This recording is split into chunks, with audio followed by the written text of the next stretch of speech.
I'm going to tell you how my team was able to help a local service-based business unlock an additional $700,000 per year in profit potential by making just 3 changes to their business model. This particular business is a hormone therapy clinic, so it helps women going through perimenopause, men suffering from low testosterone, people that have low bone densities, things like that. They've been around for 9 years. It's a family-based business, and currently the business is pretty healthy. It's operating on 25% margins, but it's not growing as fast as the owners wanted it to. And so they came to our team asking us if we could help figure out what was going on under the hood and create the fixes that they needed to increase their profit and to get off of the plateau that they'd been stuck on for quite some time. So I'm going to walk you through what these changes were. We're going to go through the math together so you can see how to apply some of these lessons to your service business. Now, whenever my team and I work with a business, the first thing we're looking to understand is this business supply constrained or demand constrained? Demand constrained simply means you need more marketing, you need more customers. Your business is not at full capacity yet. Supply constrained means your business is at full capacity and you can't grow anymore because you have too many customers relative to the bandwidth that your team has. So supply constrained, demand constrained. This business was supply constrained. So once again, they had more customers than they could actually handle given their space and their team and their overall capacity of the business. This is a problem because when you're supply constrained, eventually you hit a point where you cannot grow anymore unless something changes. So this brings me to the first change that we needed to make in this business, and that was to increase prices.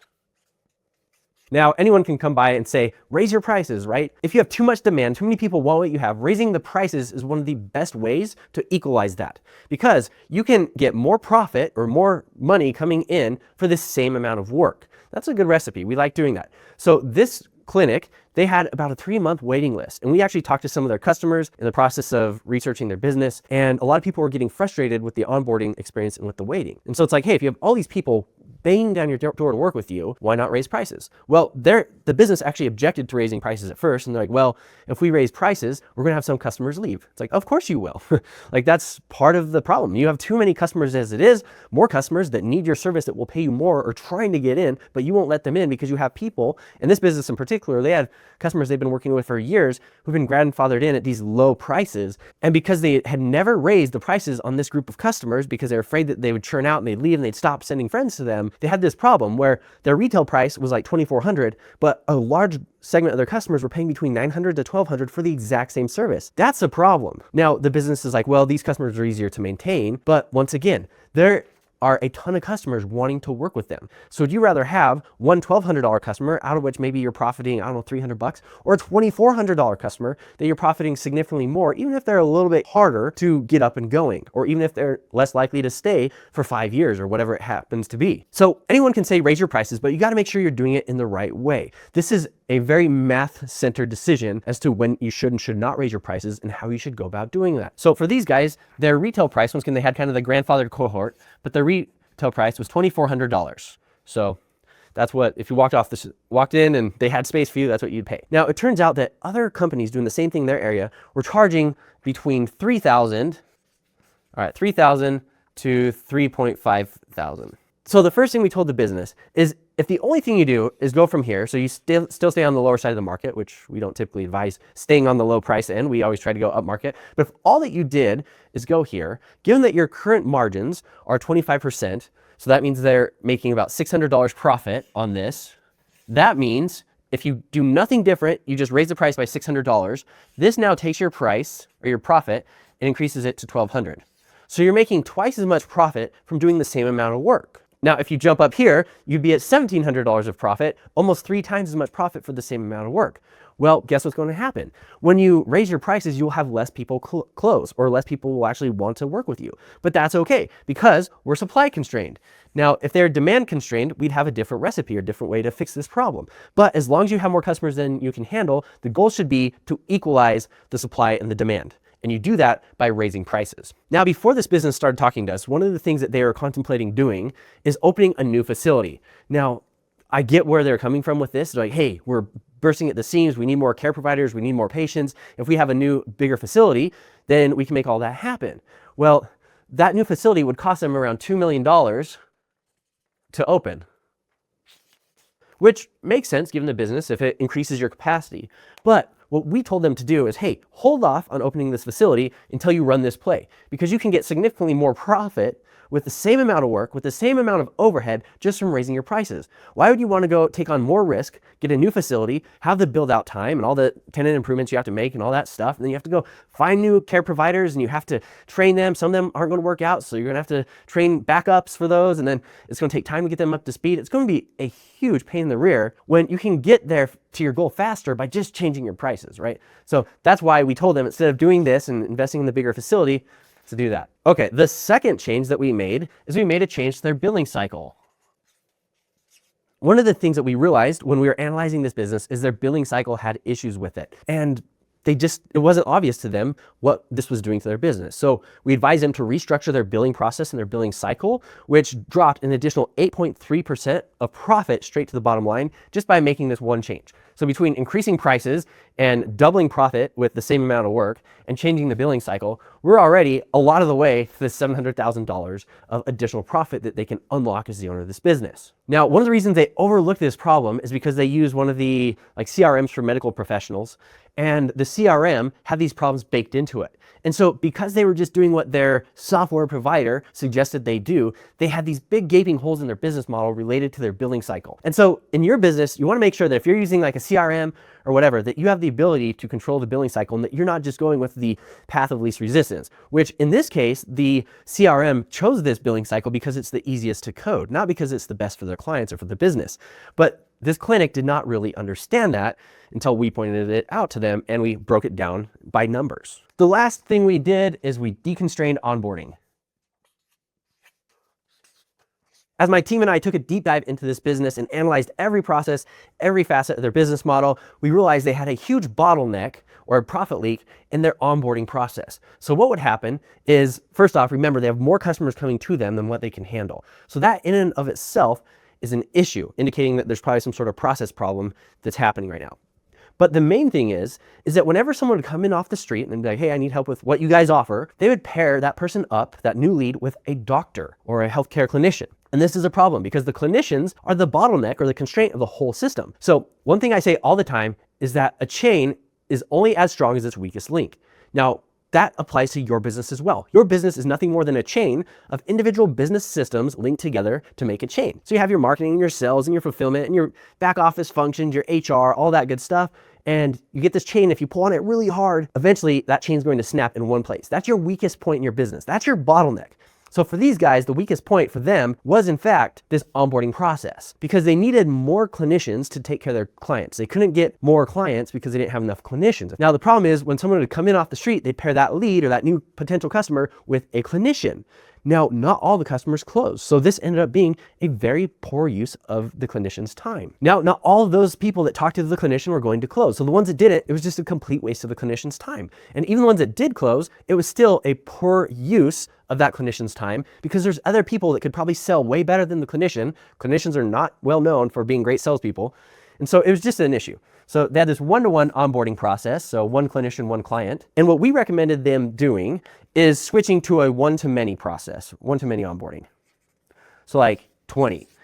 But in order to do that, we have to change the offer, their initial onboarding offer. So they have this machine, it's called the DEXA scanner. So it can go and it can analyze your whole body and it will figure out your muscle mass and your bone density and all these different things that are really useful to keeping yourself in good health, especially, as you start entering your 40s and 50s. And a lot of people want DEXA scans. And the nice thing about this business is once you have your DEXA scan and you find out that you have like low bone density or something like that, then, well, there's now a need that you can fulfill as the clinic. And so we said, okay, what if we base this whole onboarding offer around getting people in for the DEXA scan? Instead of meeting one-to-one with the clinician, we get them all to pay $99 per person to come in. And what we'll do is we'll have them meet in a room with 20 people, 10 people, whatever the number ends up being, and they will listen to a presentation from the clinician about whatever the topic is. So if they're presenting to women in their late 30s to 40s, they're going to be talking about perimenopause. And then at the end of that, then they go in and get their DEXA scan appointment, at which they get the results really quickly. And that would be the $99 onboarding package. They can take it and leave, or they can decide based on the presentation if they want help to implement some of these life changes that they're looking to have implemented. Now, it's worth noting, nobody's going into a hormone therapy clinic unless they have problems, right? You don't just randomly wake up and be like, I think I'm going to go to the doctor today. That's not how life works. And so the people that are coming in to meet with this team, they have a pain that they're actively trying to solve. And so that factor of customers having a pain they're already looking to solve, that in some cases they've lived with for years, makes this business a prime candidate for creating this sort of group onboarding offer. You create the presentation, the onboarding presentation, around the need of the customer. You pair your customer groups together. You sell 1 to 20 instead of 1 to 1. And then you're getting money up front, which will help them offset the customer acquisition cost or the ad cost. We can talk about that another time. But overall, this is what our advice was to them. Now, when it comes to marketing and sales and making changes to your business, it's important to know you will never get it right your first time out the gate. There will always need to be adjustments. And you have to remember that this right here, until we've actually ran the recipe and proven it, is just a hypothesis. And so we don't know going, just from theorizing what the close rate is going to be or how profitable this offer will end up being. You have to test it. But I would assume that we could have probably a 30% close rate on a room of 20. So out of that, we're getting, roughly 6 people or so. Now over here, statistically, the business was getting around an 80% close rate. That was kind of the average close rate for this business. Once again, they're supply constrained. So having an 80% close rate means that, hey, you're probably charging too little. Now, if you have tons of capacity, 80% is not necessarily bad, but as a rule of thumb, if 8 out of 10 people are saying yes to your offer, you probably need to up the price, because you could probably double the price of your offer. And maybe this goes down to 50%, so 1 out of 2 or 5 people out of 10, but you're making so much more profit per person. As long as you have a steady supply of leads coming in, it makes way more sense to charge more with a lower close rate than it does to keep your close rates really high like these guys. So let's do the math here. So with 80%, now remember their current offer is $2,400, but we want to get it to $3K. So at the $2,400 price point, that's what their 80% was on. So if each one of these one-to-one meetings ends up taking an hour of provider time, now there's the scheduling team and all that stuff to make this happen, but let's just keep it simple, say 1 hour, only 80% closes, so we don't recognize this full $2,400 in revenue here, but we end up keeping, it'd be 1,960, would be 80% times by that, but we'll just say 2,000. Keep things simple. So on average, our provider, when they meet with a client, they're bringing in $2,000 of revenue to the business in an hour, which is nice. Now over here, let's just say we have 30% close rate, which leads to 6 closes. And you times that by, if we do the 2,400, ideally we're trying to do the 3,000, but we'll just do it 2,400 because that's what I did up there. So now we have 2,400 multiplied by 6. So what's that? Roughly 14,000. With the same 1 hour provider time. So this is a 7x difference right here, going from their existing process to this new group onboarding. Now, once again, they're not going to get these results right out the gate. Their first onboarding cohort, maybe they only get 2, which is still better. And as long as they stay supply constrained and they have more people wanting a service than what they can keep up with, that works. But over time, they will improve this onboarding process. They'll get better presentations. They'll get better at selling to their customers. They'll get better at making connections with people. The Dexa experience will get faster and will get better over time. So all in all, we're reducing the close rate by over 50% by switching to the group onboarding, but the overall outputs are going to be 7x, right? And once again, ideally, we're changing the price here. So then it'd be 6 times 3,000. So it'd be 18,000. Then down here, it'd be 80% of 3,000 would be the numbers that we're recommending they go to. But just to demonstrate the point. Also, all these 20 people have paid the $99. And this is important because this business has to pay to fill that room somehow. So they'll probably do it through Meta and Google Ads. It's a really easy way to sell an offer like this. So they drive interest through Meta and Google Ads. They get the room full. The people pay $99. They get their Dexa scan. Now, we're not looking to make money on the $99. Like, that's not the point. But this will help offset the ad cost. If you create a system where your customers are basically free and everything else is profit, that makes your business significantly more valuable. So between these 3 changes, we found that we would conservatively add an additional $700,000 in profit into the business owner's pocket. Now, if you've loved what I've shared with you and you're like, wow, it'd be really useful to have somebody go through my business just like this, analyze my business model, my prices, my marketing, my promotions, and my operational bottlenecks, I want to tell you about something really cool that I know you're going to love. It's called the 2X Profit Audit. So all of this was uncovered during the process of a 2X Profit Audit. And that's where my team takes a comprehensive deep dive into every facet of the business. We look at everything, the model, the pricing, the competition, what the offers are, what the take rate is, the customer reviews, what's your social presence like, what are your ads that you're running, how are those being received, what are the performance on those. We analyze every aspect of your business, and we're looking to find the 2 to 3 key levers that if you pull, it will create the biggest impact to profit. And we're looking to find the levers that you could pull with your team, your skill set, and your resources. We're not trying to find levers customers that it's like, hey, these are ways that you could turn your business into a $100 million business. You just don't have the way to do that. We're looking for things that you can do relatively easily, like changing your prices, fixing your broken billing cycle, deconstraining your onboarding, or whatever the bottleneck is within your business. And then once my team does that, we'll report the findings to you in a one-to-one Zoom call. So this right here is what we call the 2x profit roadmap. So this is a summary of all of our findings from the audit, along with the suggestions that we think they should implement. And then there's some more pages following that actually talk about how to make this happen and some other things to consider as they go throughout the process. The 2x profit audit is insanely valuable to service-based businesses. When you look at how much profit we can help these guys unlock, I mean, heck, let's just say they only unlock half of that, they only get to 350.